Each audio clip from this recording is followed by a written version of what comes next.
رسول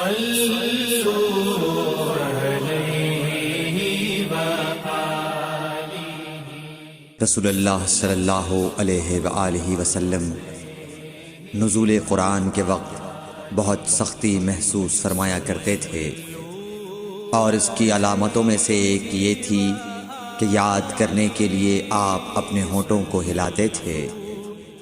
ابن عباس رضی اللہ تعالیٰ عنہ نے کہا، میں اپنے ہونٹوں کو ہلاتا ہوں جس طرح آپ ہلاتے تھے۔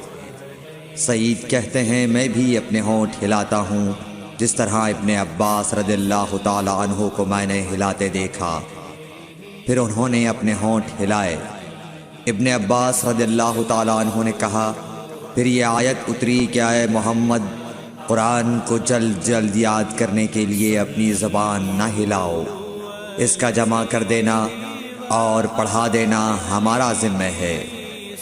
حضرت ابن عباس رضی اللہ تعالیٰ عنہ کہتے ہیں، یعنی قرآن آپ صلی اللہ علیہ وآلہ وسلم کے دل میں جمع دینا اور پڑھا دینا ہمارے ذمہ ہے۔ پھر جب ہم پڑھ چکے تو اس پڑھے ہوئے کی اتباع کرو۔